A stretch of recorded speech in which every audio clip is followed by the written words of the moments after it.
فرمایا رحمان کے بندے وہ ہیں جو زمین پر آہستگی سے چلتے ہیں۔ نوجوانوں غور کرو، زمین پر آہستگی سے چلتے ہیں، عاجزی سے چلتے ہیں۔ وَإِذَا خَاطَبَهُمُ الْجَاهِلُونَ قَالُوا سَلَامًا، اور جب جاہل ان سے گفتگو کرتے ہیں تو بحث نہیں کرتے بلکہ سلام کر کے گزر جاتے ہیں۔ یہ سارے پیسوں والے بھائی اپنی اپنی جگہ پہ تشریف رکھے جی۔ پیسوں والی تو کافی جگہ رستے میں آئی تھی، ہم پیسے دینے تھوڑی ہیں، ہم تو دعا لینے آئے ہیں، اور دعا دینے والے ہمارے ساتھ بیٹھے ہوئے ہیں، سب اطمینان سے بیٹھے۔ بڑی مہربانی آپ کی، بالکل جو بات ہو رہی ہے اس کو سنیں توجہ کے ساتھ، اس میں خلل پیدا ہوتا ہے۔ پھر آپ کو پتہ ہے نا، مطلب فرنٹ سیٹیں نوٹوں والے لے لیتے ہیں، تو پھر نعت خواں بیچارے کی بھی مجبوری ہوتی ہے اس کا نام یاد کرنا، دو چار شعر اس کے نام کرنا۔ تو یہ کام نہ کریں، آپ مہربانی کریں، بات سنیں۔ سانو تخت ہزارے دی لوڑ کی، نالے کی لگے شہر برول دے نالے، اسی بھی اپنی بات کے سیگنے، سانو کی لگے کسی اور دے نال۔ اب مہربانی کریں، آپ بات سنیں، بات اللہ والوں کی ہو رہی ہے، آپ بیچ میں نوٹ لے آئے، یہ کدھر یاد؟ سنیں اور غور کریں۔ وَعِبَادُ الرَّحْمَنِ الَّذِينَ يَمْشُونَ عَلَى الْأَرْضِ هَوْنًا، رحمان کے بندے زمین پر آہستگی سے۔ یہ آہستگی کیسے پیدا ہوتی ہے؟ جب بندہ وزادار نہیں ہو جاتا، اس سے سارا چھچھورا پن نکل جاتا ہے۔ جب علم سے، معرفت سے اور راہ سلوک کی منازل کو طے کرنے سے اس کے دل میں قرار پیدا ہوتا ہے نا۔ اللہ کرے آپ موبائل کم دیکھیں، میری بات زیادہ سنیں، آمین تو کہیے گا۔ جب اس کی طبیعت میں قرار پیدا ہوتا ہے نا، یقین کامل کی دولت پیدا ہوتی ہے، اللہ کی ذات پر بھروسہ مضبوط ہوتا ہے، اس کا فہم مضبوط ہوتا ہے، وہ بے چینی سے، بے قراری سے، معاذ اللہ ہاتھ پھیلانے سے، وہ کسی کی طرف لالچ سے دیکھنے سے، حرص سے، ہوس سے، طمع سے پاک ہو جاتا ہے نا، پھر وہ وفادار ہو جاتا ہے، قناعت پسند ہو جاتا ہے۔ پھر اس کے لب و لہجے میں آپ کو کہیں بے چینی نظر نہیں آتی، تڑپتا، سسکتا، شہرت کا بھوکا، مال کا بھوکا کہیں نہیں وہ نظر آتا۔ جب وہ وفادار ہو جاتا ہے تو پھر ذرا آہستہ آہستہ چلنا شروع کر دیتا ہے، پھر اس کی طبیعت میں ٹھہراؤ پیدا ہوتا ہے، ٹھہراؤ، کوئی شوق نہیں ہوتا، وہ کوئی چل نہیں ہوتا، کہیں اس کی طبیعت کے اندر آپ کو کوئی ایسی چیز نہیں نظر آتی جس سے محسوس ہو کہ یہ کہیں الجھ سا گیا۔ بھائیو، اللہ کے بندے آہستگی سے چلتے ہیں، بردبار ہوتے ہیں، وزادار ہو، ان کی طبیعت میں ٹھہراؤ۔ یہ جو آج بے چینی ہے، بے قراری ہے، نوجوانوں کی ٹوٹتی بکھرتی سوچیں ہیں، وسوسوں کے غلبے ہیں، پتہ نہیں کیا ٹھیک ہے، پتہ نہیں کیا غلط ہے، پتہ نہیں کون درست کہہ رہا ہے، پتہ نہیں کس کی بات ٹھیک ہے۔ اللہ کا بندہ جب ان ساری باتوں سے نکل کے یقین کی دولت پہ چلا جاتا ہے، پھر وہ ذرا آہستہ آہستہ چلنا شروع کر دیتا ہے۔ نبی کریم علیہ السلام کی طبیعت بڑی بردبار تھی، حضور میں بڑا حوصلہ تھا۔ آج نہ ہم بردبار نہیں، ہمارا دشمن، ہمارا مخالف ایک پوسٹ کرتا ہے ہمارے خلاف، کہ ہم اپنی ساری صلاحیتیں اس کو جواب دینے میں لگا دیتے ہیں، اصل کام رہ ہی جاتا ہے، پھر سارا ٹائم لگ جاتا ہے اس کو جواب دینے میں۔ اللہ کے بندے، اتنی فرصت کس کو ہے؟ اتنی فرصت کس کو ہے کہ ہر ایک کے منہ لگے؟ آپ میں بردباری، ٹھہراؤ، حلم، رکنا، ٹھہرنا، سخت ترین بھی اگر کوئی شخص آپ کے ساتھ بات کرے تو آپ بردبار بنے۔ تھوڑا سا نا ہنس کے ٹالنے کا مزاج بنائیں. اگر سب کی سطح پہ اتر کے ان سے بات کرو گے تو آپ کا کوئی معیار نہیں رہے گا زندگی میں.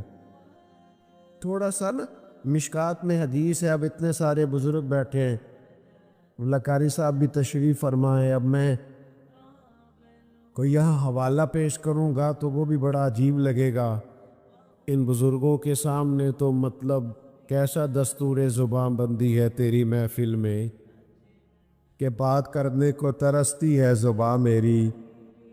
چلو میں کسی سے کوئی دو باتیں ادھار لے کے کر دیتا ہوں. اس نے کہا تھا کہ انہی کے مطلب کی کہہ رہا ہوں، انہی کے مطلب کی کہہ رہا ہوں، بس زبان میری ہے بات ان کی، اور انہی کی محفل سوارتا ہوں، چراغ میرا ہے رات ان کی. دو چار باتیں عرض کرنی، آپ تھوڑا توجہ فرمائیں. ایک صحابی نا بڑے پریشان ہو کے اور بڑی تکلیف میں اور بڑے درد سے آئے اور آ کے عرض کی، یا رسول اللہ صلی اللہ تعالی علیہ وسلم، کفار تو آپ کا نام بگاڑ کے اب آپ کو برا بھلا کہتے ہیں، معاذ اللہ ثم معاذ اللہ. اس کو سمجھیے گا. آپ کا کیا خیال ہے، چڑھانے والا زیادہ خطرناک ہوتا ہے کہ چڑ جانے والا؟ آپ چڑنا چھوڑ دیں، لوگ چڑھانا چھوڑ دیں گے. میں ایک دفعہ گاڑی سے اترا اپنے شہر میں اور محفل میں گئے، دوبارہ بیٹھنے لگے تو پیچھے سے ایک صاحب نے آواز کسی کرنے لگے، اور ملا دیو. تو وہ اکیلا تھا، ہم چار تھے. جب میں نے پلٹ کے دیکھا تو ڈر گیا، پریشان ہو گیا. میں نے آواز دی، میں نے کہا بھائی بات سننا. تو وہ ڈر رہا ہے. تو میں نے کہا پریشان نہ ہو، کچھ بھی نہیں کہیں گے، وہ جو کہا ہے وہ ایک دفعہ اور کہہ دو. تمہارا کیا خیال ہے، میلاد والے ہونا کو تانا ہے، یہ تو ہمارا فخر ہے. تو جب دے باغ اسی ہے نا میلاد والے، جے کر یار دے نام دا ملے مینا. ہاں ان چولی پا لئیے پنجے سوٹیے نا، جا جے کر یار دے نام دی ملے سولی، پھر چوٹا چوٹ لئیے پیشاں ہٹیے نا. تو 2 دفعہ نہیں، تو 100 دفعہ کہے تو ہمارا ناز ہے. ہم چڑھنا کس بات سے بھائی؟ ہم نے تو ناز کرنا ہے، جو چیزیں باعث فخر ہے ان پر فخر کرے. یہ سنیں مشکات کی حدیث عرض کر رہا ہوں. عرض کی، یا رسول اللہ صلی اللہ تعالی علیہ وسلم، وہ آپ کا نام معاذ اللہ بگاڑ کے لیتے ہیں. وہ کہتے ہیں اگر ہم نے محمد ہی مان لیا تو محمد کا معنی تو جس کی بار بار تعریف کی رہا ہے، تو اگر آپ محمد مان لے تو تنقید کیسے کریں گے؟ آپ کی زیادہ توجہ ہے نا میری بات پر. انہوں نے نام بگاڑنا شروع کر دیا. تو وہ صحابی پریشان تھے اور ان کے لب و لہجے میں بڑی تکلیف تھی کہ ایسا کیوں کہا. تو اللہ کے محبوب بات سن کے مسکرائے، اور حضور نے جو جواب دیا وہ بڑا سمجھداری والا ہے اور قابل غور ہے اور توجہ کرنے والا. میری طرف دیکھیے گا. محبوب فرمانے لگے، یشتمیون مزممم ویلعنون مزممم، انا محمد. فرمایا وہ کسی مزمم کو برا بھلا کہتے ہیں، کسی مزمم کو معاذ اللہ گالی دیتے ہوں گے، وہ میں نہیں ہوں، میں تو محمد ہوں. حلم پیدا کرے، حلم. یعنی ایک یہودی عالم نے جان بوجھ کر رقم دی حضرت بلال کو ادھار، کم مجھ سے لے لے حضور کے مہمانوں کی، جان بوجھ کے دیے. اور پھر جو بات تھا اس سے 3 دن پہلے مطالبہ بھی کرنے لگا، پہلے ہی آ گیا لینے کے لیے. اور آ کے بات بھی بڑی سخت کی. حضور کھڑے تھے مدینہ منورہ کے چوک میں، جناب فاروق اعظم بھی حاضر بارگاہ تھا. کہنے لگا وہ رقم دے. تو محبوب نے فرمایا ابھی تو 3 دن باقی ہیں. اس نے بڑا سخت جملہ کہا، سخت، میں نقل نہیں کرتا، سخت جملہ. حضرت عمر نے تلوار نکال لی، نے اسے حضور نے فرمایا عمر جلدی نہ کر، اس نے پیسے لینے، اس کا حق کیا تقاضا کرے گا۔ یہ ذرا بردباری تو دیکھو میرے نبی پاک کی، ذرا ذرا سی بات پہ ہاتھ پیر پھولتے ہیں نوجوانوں کے، ذرا پریشانی آئی نہیں اور یہ جناب بڑے بڑے سخت باتیں کرنے لگے، میں نے جی کے کیا کرنا ہے، رہ کے کیا کرنا ہے۔ آپ مومن ہیں؟ مومن اور ڈپریشن، مومن اور انزائٹی، مومن اور خوف۔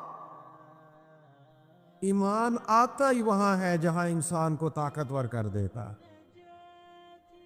یہ کہاں سے آ گئے سارے نام جو ہم نے رکھ لیے؟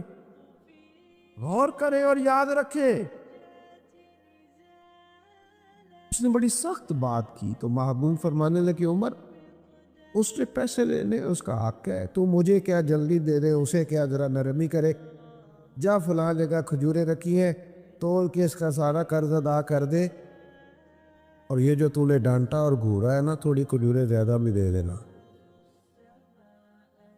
حضرت فاروق اعظم تھوڑے مزاج کے جلالی تھے، کہتے میں چلا تو گیا اور کھجوریں بھی دے دی، تھوڑی زیادہ بھی دے دی۔ اب وہ یہودی عالم نا مجھ سے چھوٹے چھوٹے سوال کرنے لگا حضور کے بارے میں، میری طرف دیکھیے گا، وہ سوال کرنے لگا تو فرماتے میں اب غصے میں تھا، میں تلخ تلخ جواب دیتا۔ وہ سنو جوانو، وہ یہودی عالم کہنے لگا عمر یار مجھ پر جلدی نہ کر، میری مجبوری سمجھ، میں آسمانی کتابوں کو جاننے والا عالم ہوں، میں کوئی جذباتی فیصلہ کر نہیں سکتا تھا، میں نے نا آخری نبی کی جتنی علامات پڑھی تھی وہ ساری مدینے والے میں پائی جائے۔ ایک علامت حضور کی یہ پڑھی تھی کہ جیسے جیسے کوئی جہالت کرتا جائے گا نا، حضور کا حلم بڑھتا جائے گا، نبی پاک کی بردباری بڑھتی جائے۔ میں نے ساری علامتیں حضور میں دیکھ لی اور میری مجبوری سمجھ، میں اپنے آپ کو تسلی دینا چاہتا تھا، میں نے جان بوجھ کے ادھار دیا تھا، جان بوجھ کے پہلے تقاضا کیا تھا۔ عمر یار میرے ساتھ مہربانی کرنا، میں نے دیکھ لیا ہے جتنا حلم میں نے مدینے والے میں دیکھا ہے، جتنا ظرف میں نے حضور میں دیکھا ہے، جتنا حوصلہ کریم محبوب میں دیکھا ہے، اتنا میں نے کہیں نہیں دیکھا۔ اب اس طرح کر میرا سفارشی بن، مجھے ساتھ لے جا، میں نے حضور کا کلمہ پڑھنا۔ او بھائی کہاں اتنی بے چینی آ گئی، بے قراری آ گئی، اتنے پریشان آپ؟ میرا تو کہ دینی ماحول سے تعلق ہے اور زندگی میں بڑے بڑے مجمع مجھے دیکھنے کی اللہ نے توفیق دی، تو بعض لوگوں کو نا عادت ہو جاتی ہے میری طرح کے لوگوں کو اسٹیج پر بیٹھنے کی۔ آپ یقین کریں اپنی طرح کے بزرگوں کی بات نہیں کرتا، ان کو کبھی نیچے بیٹھنا پڑ گیا تو پریشان ہو جاتے۔ وہ خدا کے بندو، صدر ہی ہوتا ہے، والے صدر میں ہو تب بھی صدر ہے، اپنے گھر میں ہو تب بھی صدر ہے۔ بردبار بنے، حوصلہ کر۔ آپ یقین کریں کبھی صوفیاء کا اسٹیج اس پر تنقید نہ ہوتی اگر ہم نے خوشامد کا دروازہ نہ کھولا ہوتا۔ نقیب محفل کا تو یہ کہنا ہوتا تھا کہ فلاں صاحب آئیں گے، اب وہ یہ کریں گے، نعت پڑھیں گے یا تلاوت کریں گے یا بیان کریں گے، لیکن وہ قصیدہ خوانی، وہ القابات کی بھرمار، وہ تو حوصلہ تو کر، تھوڑا برد پار تو بن۔ خوشبو بتایا نہیں کرتی، خوشبو تو آیا کرتی ہے۔ اگر کوئی چیز ہوگی تو پتہ چل جائے گا۔ یہ چھلک چھلک کے بتانا اور کھل کھل کے بات کرنا اور اظہار کرنا اور کوئی تعریف نہ کرے تو اپنی کرنے لگ جانا۔ شکر ہے جی اللہ کا، فلانا کام بھی میں نے کیا، تو نہ تعریف کر، یہ کسی کو کرنے دے، یہ ٹھیک نہیں رہے۔ تھوڑے بردبار بنے، تھوڑا حوصلہ۔ اللہ والوں میں نا حوصلہ بڑھ پلک، بھلا کتنا حوصلہ ہوتا ہے اللہ والوں میں، ایک اللہ والے نے بتایا۔ حضرت سلطان باہو فرماتے ہیں اللہ والوں کا سینہ اتنا بڑا ہوتا ہے کہ دل دریا سمندروں ڈوبے تو کون دلا دیا جانے. اور ایک مقام پہ فرمانے لگے 14 طبق ساڈے دلے دے اندر اسی تمبو وانگو تانے. بھائی تھوڑا ٹھہراؤ پیدا کریں، میں کیسے آپ کے سامنے یہ بات رکھوں کہ دنیا میں وہ کتنا کم نصیب بیٹا ہوگا کہ جس کا باپ بھی اس سے بات کرتے ہوئے ڈرے کہ پتہ نہیں تلخ جواب ہی نہ مل جائے. وہ کتنا بد نصیب ہے جس کی ماں بھی 2-4 دفعہ سوچے کہ بات کر لو اس سے اور مجھے کہہ لینے دو. تو صوفیاء کا ماننے والا ہے، تو کسی آستانے کا مرید ہے اور تیرا لب و لہجہ اتنا تلخ ہے. وہ جی فلاں صاحب جلالی ہوتے ہیں، میں اس کو کھڑا کرتا ہوں نا کسی مالدار کے سامنے تو پتہ چل جاتا ہے جلال کتنا ہے. ابھی کھڑا کرتے نا کسی آفیسر کے سامنے تو سمجھ آ جاتی ہے اس کے اندر روب کتنا ہے. آپ کو جلال غریب آدمی پہ آتا ہے، مسکین پہ آتا ہے، کمزور پہ آتا ہے. یہ کیسا غصہ ہے جو اتنا سمجھدار ہے کہ دیکھ کے آتا ہے. تھوڑے بردبار بنے، تھوڑے سہنے کا مزاج بنائے. رب کے بندوں کے سینے بڑے کشادہ تھے، ٹبے پہ بیٹھ کے ساری عمر گزار دیتے تھے. دیکھ لو آج بھی جہاں صوفیاء کے مزارات ہے، آج اس کے پاس 4 پیسے آتے ہیں فوراً ہجرت نہیں کرتا شہر میں، اور شہر میں 4 پیسے آ جائے تو فوراً کسی اچھی سوسائٹی میں منتقل نہیں ہو جاتا. دیکھ لو آج بھی بابا فرید کا وطن کہاں ہے، جا کے دیکھو حضرت سلطان باہو کا قیام کہاں ہے. وہ دیکھو کہاں لوگ بیٹھے رہے لیکن بڑی بردباری سے، بڑے حوصلے سے مقابلہ کیا زندگی میں. اور پھر لوگ آئیں گے الجھانے کے لیے، جاہل آئیں گے، ہر بات میں کہنا کہ میں بحث کروں گا، ہر معاملے میں کہنا کہ جناب آ جاؤ بات کر لو. اللہ کے بندے اس سے تو وقار کمزور ہو جائے. ہر شخص تو اس قابل نہیں ہوتا اس کے سوال کا جواب دیا جائے. وَإِذَا خَاطَبَهُمُ الْجَاهِلُونَ قَالُوا سَلَامًا.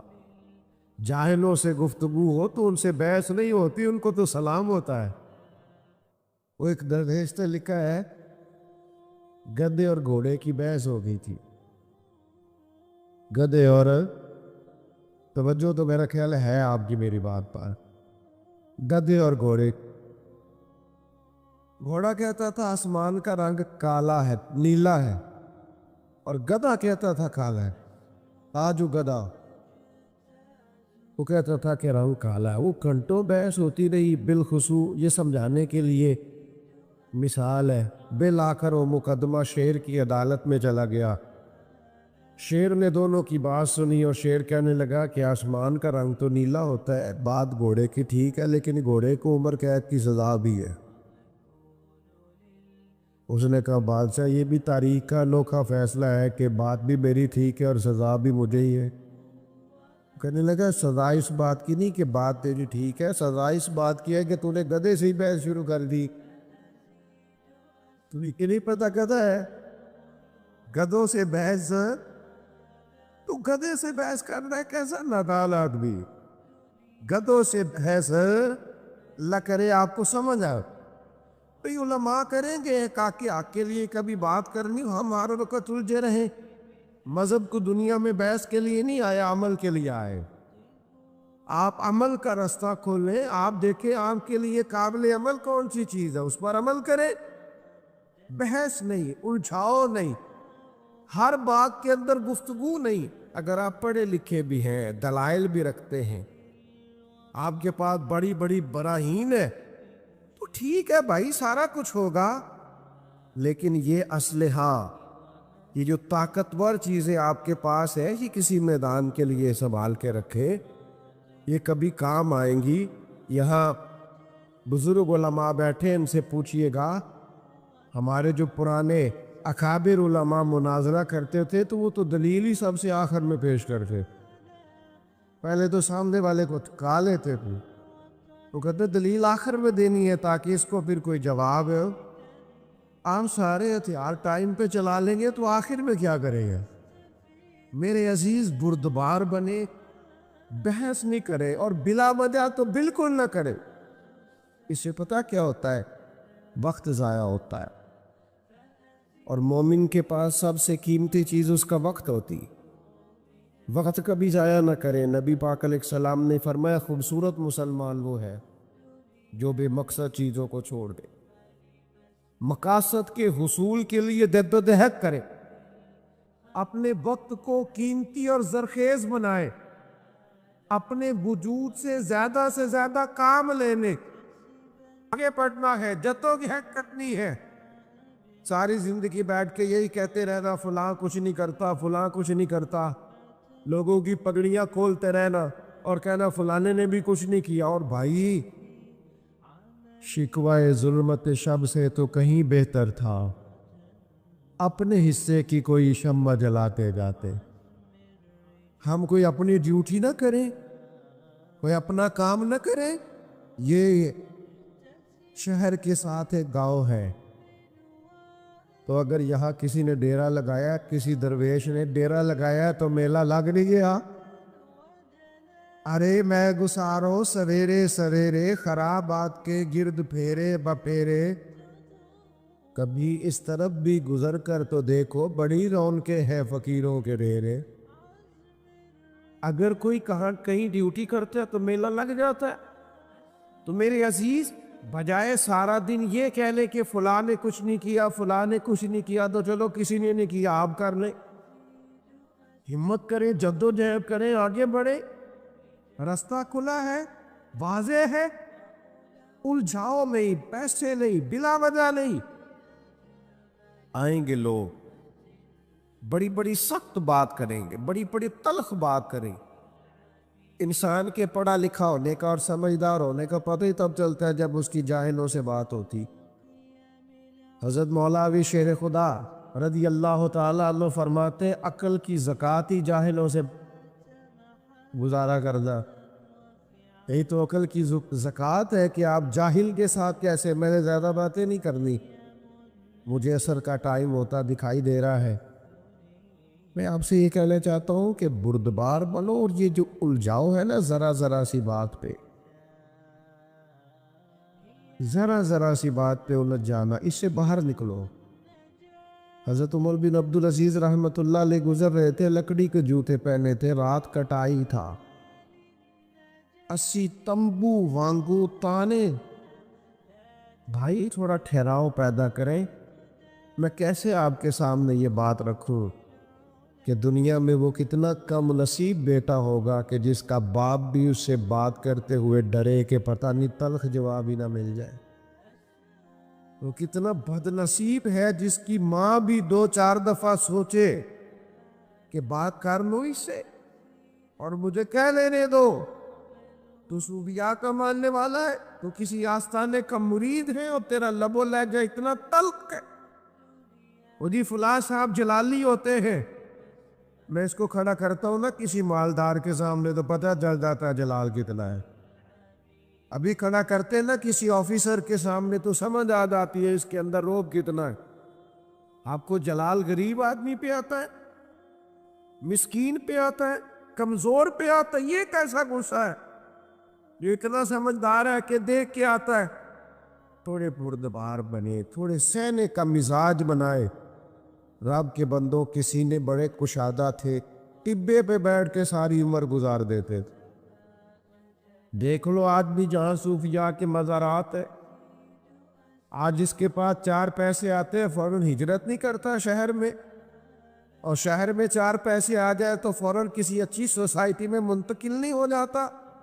دیکھ لو آج بھی بابا فرید کا وطن کہاں ہے، جا کے دیکھو حضرت سلطان باہو کا قیام کہاں ہے، وہ دیکھو کہاں لوگ بیٹھے رہے، لیکن بڑی بردباری سے، بڑے حوصلے سے مقابلہ کیا زندگی میں۔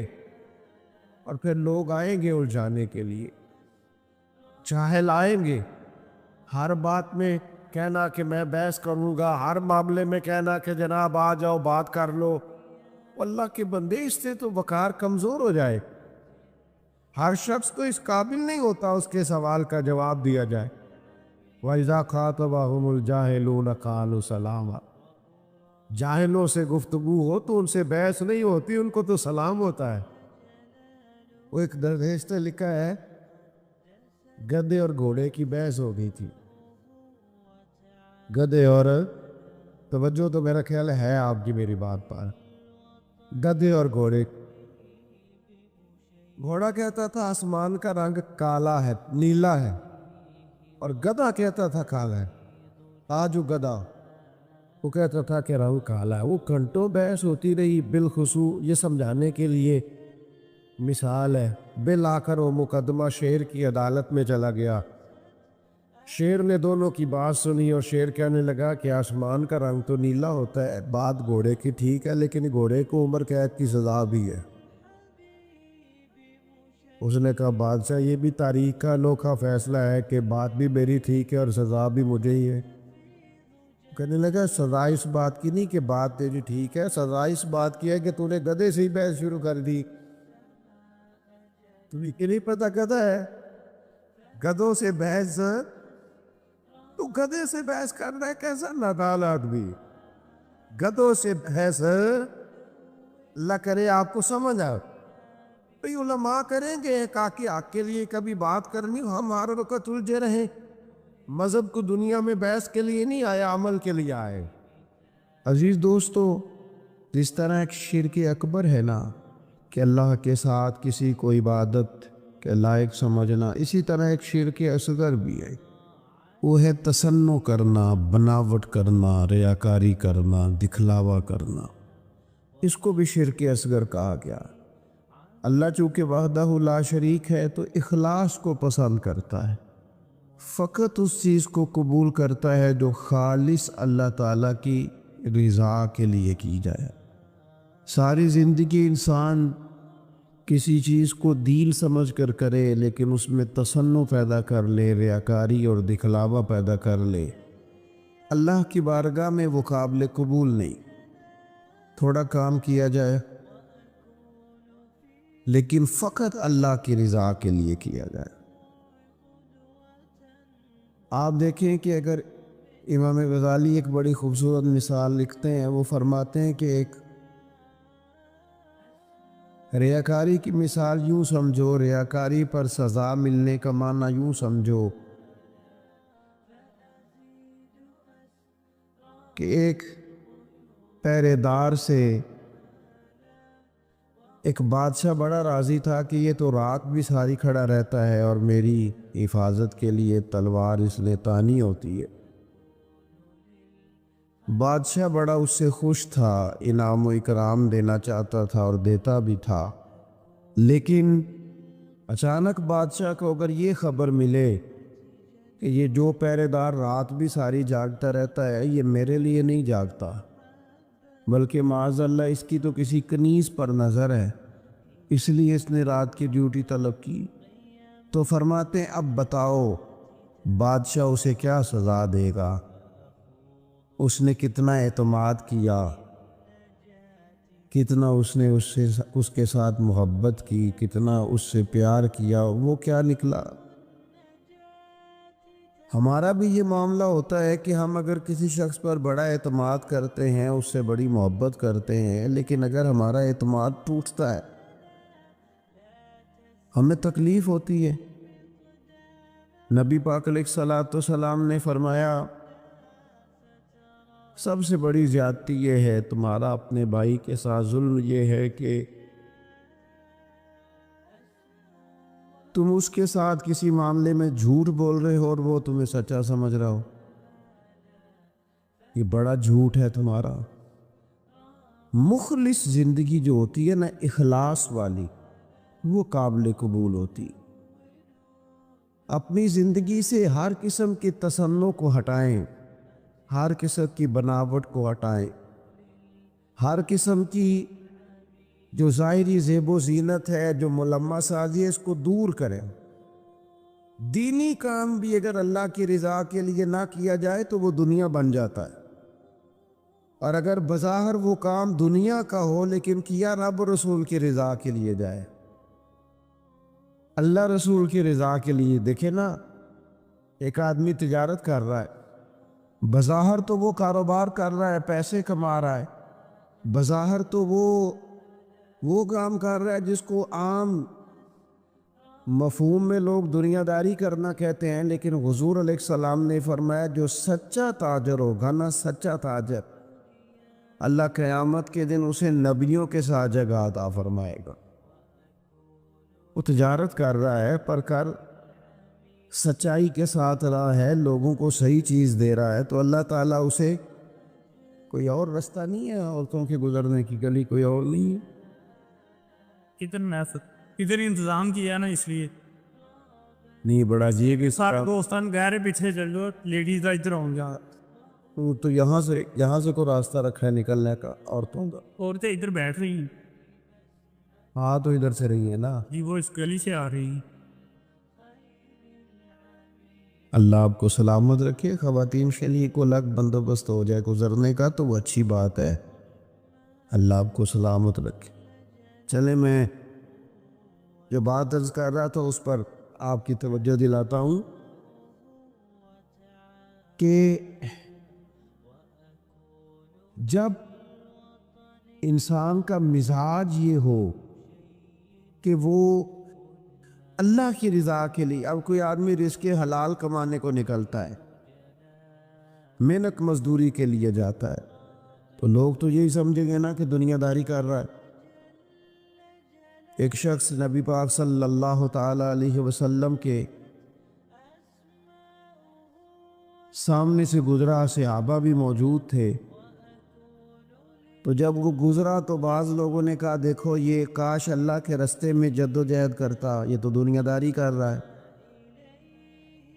تو حضور نے فرمایا اگر اپنے بچوں کے لیے رزق حلال کمانے نکلا ہے پھر بھی اللہ کے رستے میں ہی ہے، اور اگر اس لیے نکلا ہوا ہے کہ کسی کے سامنے ہاتھ نہ پھیلانا پڑے تو پھر بھی یہ اللہ کے رستے میں ہی ہے۔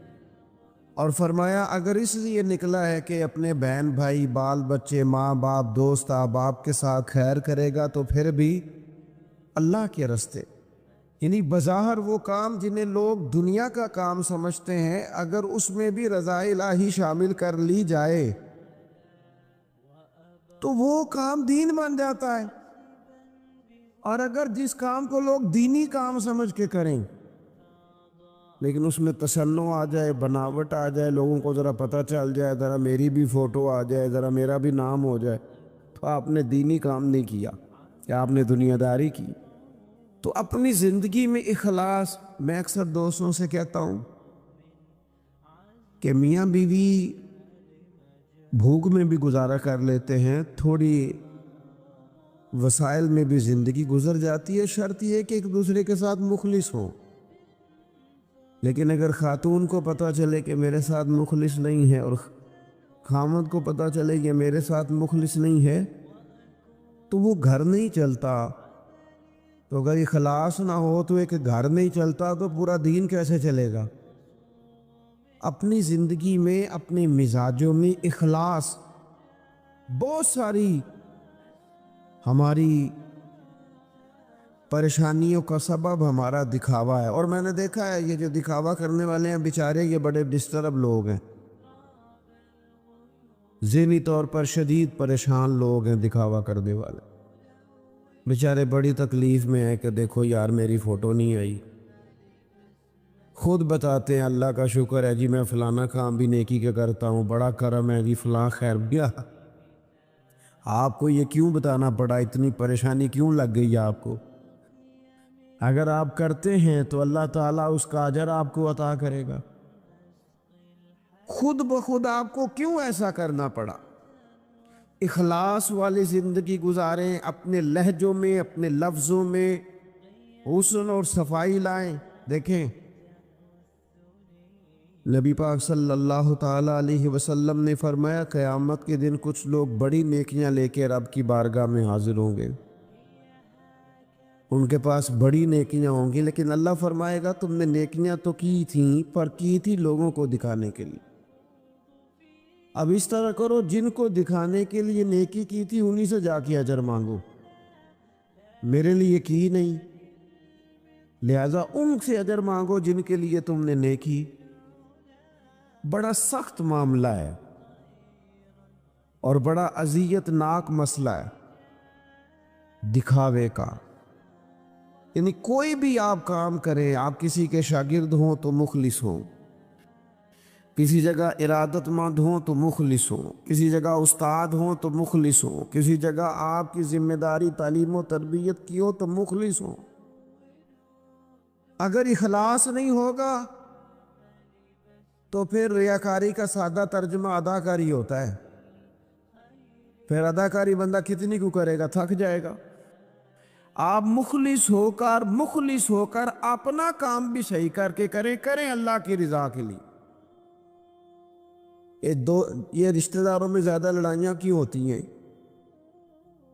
سارا چکر پروٹوکول کا ہے. مجھے آگے نہیں کیا، میرا نام نہیں لیا. اگر اخلاص ہو جائے نا یار میں نے اللہ کی رضا کے لیے صلہ رحمی کرنی، تو پھر تو میرے نبی پاک نے فرمایا جو تم سے توڑے اسے جوڑو، جو تمہیں محروم کرے اسے عطا کرو. پھر تو انداز اور ہو جاتا. اخلاص جو ہوتا ہے وہ اصل ہوتا ہے، اخلاص جو ہوتا ہے وہ حسن ہوتا ہے. اور نبی پاک علیہ السلام نے فرمایا مخلص ہو جاؤ، خالص ہو جاؤ اللہ کی رضا کے لیے، تمہارے